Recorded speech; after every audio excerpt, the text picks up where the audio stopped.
Mi nombre es Lenín Naranjo y hoy voy a realizar la exposición acerca de algunos casos presentados ante la Corte Interamericana de Derechos Humanos.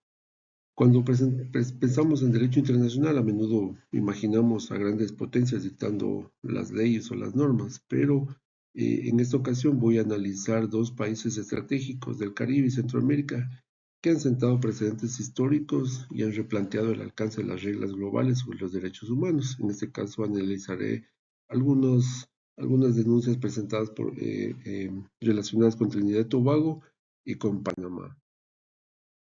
Comenzamos con Trinidad y Tobago. Este país caribeño protagonizó uno de los choques más intensos contra el sistema interamericano de derechos humanos a finales de los de los años 90. El conflicto giró en torno a un tema sumamente delicado como era la pena de muerte obligatoria. Como contexto, la legislación de Trinidad y Tobago establecía la pena de muerte obligatoria por ahorcamiento para cualquier persona condenada por asesinato, sin permitir a los jueces considerar atenuantes, nivel de participación o circunstancias del crimen. La legislación de este país se basaba en la Ley de Delitos contra las Personas de 1925, que era justamente una ley de la época colonial británica. Esta ley establecía que cualquier persona declarada culpable del asesinato recibía automáticamente la pena de muerte por ahorcamiento, sin importar si el crimen fue premeditado, si fue un accidente, durante un robo o producto de defensa propia. En este caso hubieron tres personas, que era Hanif Hillary, George Constantino y Wenceslaus Benjamin, y a más de decenas de otras personas que fueron procesados en casos separados por asesinato.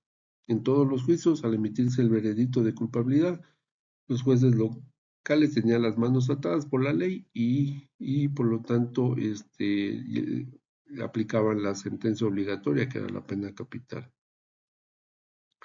Como ex-colonia, el máximo tribunal de apelación de Trinidad y Tobago no estaba dentro de ese país, sino en Londres, en el Comité Judicial del Consejo Privado. Entonces los condenados lo que hicieron fue apelar a Londres hasta el comité, pero este comité lo que hizo fue ratificar las sentencias basándose que la Constitución de Trinidad y Tobago protegía las leyes vigentes previas a su independencia. Al no encontrar justicia en Londres ni en su propio país, lo que hicieron los abogados de las víctimas fue enviar peticiones a la Comisión Interamericana con sede en Washington, argumentando que este proceso violaba la Convención Americana. La convención intentó detener las ejecuciones, pero por el contrario, el país lo que hizo fue desafiar el sistema y empezó a reanudar los ahorcamientos, lo que forzó a que se presente el caso a la Corte Interamericana de Derechos Humanos en Costa Rica. La Corte Interamericana analizó el caso y falló en contra del Estado. Determinó que la aplicación automática violaba el derecho a la vida, la prohibición de penas crueles e inhumanas y las garantías del debido proceso establecidas en la Convención Americana.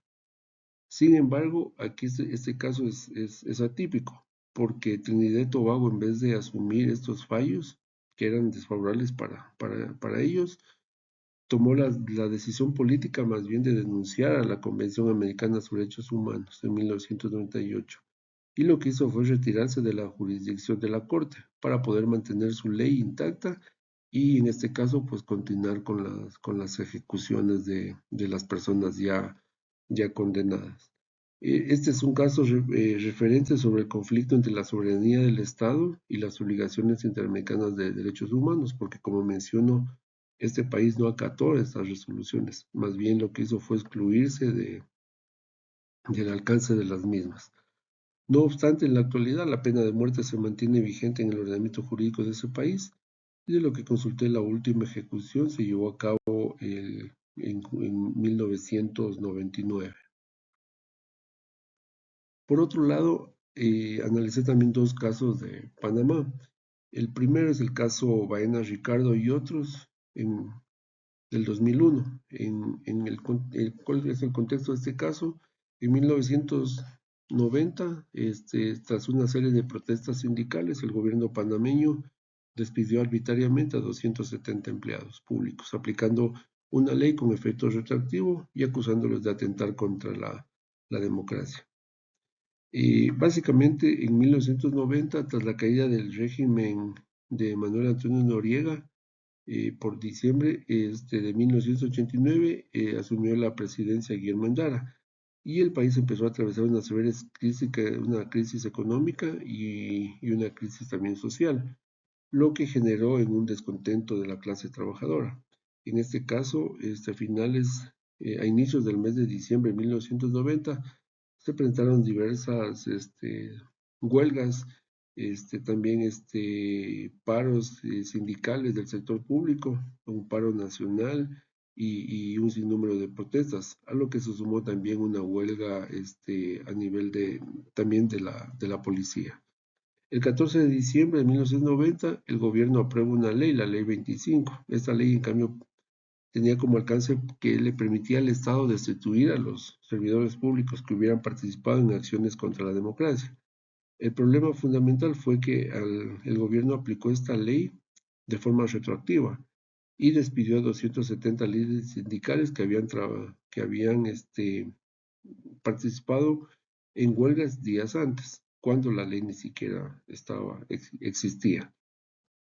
Los trabajadores entre 1991 y 1993, los trabajadores despedidos lo que hicieron fue presentar múltiples recursos de amparo con garantías constitucionales y demandas contenciosas administrativas ante la Corte Suprema de Panamá.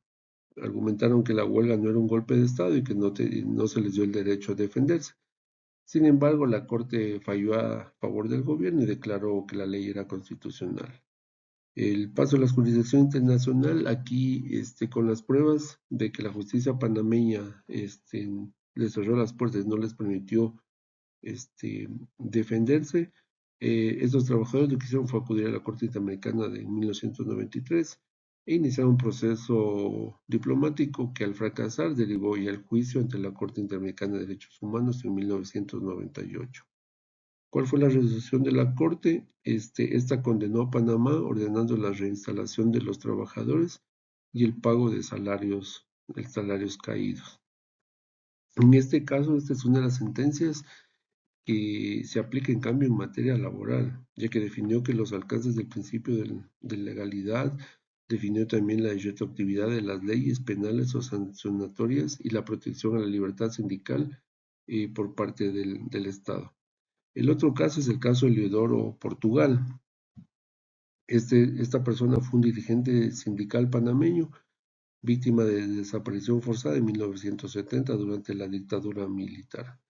Pese a que su familia exigió justicia por décadas en que el Estado panameño investigara adecuadamente ni sancionara a los responsables. En primer lugar, el contexto de esto se da en 1970. Eliodoro Portugal era un dirigente sindical que realizaba la publicación de un folleto crítico contra el régimen militar. Entonces, en mayo de este año, mientras él estaba en la ciudad de Panamá, fue abordado por agentes vestidos de civil pertenecientes a un grupo denominado G2, que era un grupo de inteligencia militar del gobierno, y en este caso ellos los subieron a un vehículo y desapareció, nunca más se lo volvió a ver. Su esposa y su hija buscaron información frenéticamente en los cuarteles, cárceles y hospitales, pero las autoridades militares negaron tenerlo bajo su custodia y ninguna institución judicial del país admitió ningún recurso, ninguna acción, ya que era un régimen militar. Y durante 20 años, pues básicamente esta persona no se pudo establecer ninguna información sobre el paradero de esta persona. Una vez que ya cayó el régimen militar por 1990, se crearon comisiones de la verdad, como en unos otros países de Latinoamérica, justamente para investigar las desapariciones durante la dictadura. En este caso, pues en un cuartel militar en la ciudad de Tucumán se encontraron restos óseos y luego las pruebas de ADN se confirmaron que pertenecían a Eliodoro Portugal. A pesar de haber encontrado los restos, la familia ahí enfrentó en cambio un bloqueo legal. En primer lugar, el Código Penal panameño no establecía o no tenía tipificado el delito de desaparición forzada, únicamente había el secuestro o asesinato. Y en segundo lugar, la Fiscalía panameña pues intentó cerrar la investigación argumentando que los delitos ya habían prescrito porque habían pasado más de 20 años. Al ver esta situación que no procesaría, que las autoridades panameñas no procesarían a los altos mandos militares por el tema de esta desaparición, se tuvo que elevar la familia del desaparecido, elevó el caso a Washington, ante la Comisión Interamericana. Y luego de eso, pues se sometió el caso ante la Corte Interamericana de Derechos Humanos, para en cambio aquí sentar un precedente relacionado sobre cómo investigar los crímenes del pasado. La resolución de la Corte responsabilizó a Panamá por la falta de investigación y por no tener tipificado correctamente el delito de desaparición forzada en su código penal. ¿Esto qué hizo o qué generó? Obligó a Panamá a realizar reformas legislativas para sancionar la desaparición forzada como un delito continuo y sobre todo a reabrir las investigaciones sobre los crímenes del periodo militar, impulsando una justicia transicional en este país. Como conclusiones de los casos analizados, considero que un Estado no debería escudarse en su constitución o leyes de épocas coloniales para justificar violaciones de los derechos humanos. La aplicación de la pena de muerte obligatoria creo que demostró cómo una ley interna rígida puede anular el derecho a la vida y al debido proceso, sobre todo al impedir que un juez evalúe las circunstancias particulares de cada persona. Creo que este caso, en el caso el de Trinidad y Tobago, se evidenció que no siempre los compromisos internacionales en materia de derechos humanos tienen primacía sobre las leyes internas de un país, cuando resultan estas incompatibles. En este caso puntual, este país decidió retirarse de la jurisdicción de la Corte para proteger su soberanía legislativa. Esto deja ver la importancia de que los estados se adhieran a los tratados internacionales sobre derechos humanos, justamente para garantizar que se apliquen los mismos en todos los países y de forma igualitaria. Por otro lado, también se puede establecer que el alcance de las resoluciones de la CIDH es muy amplio.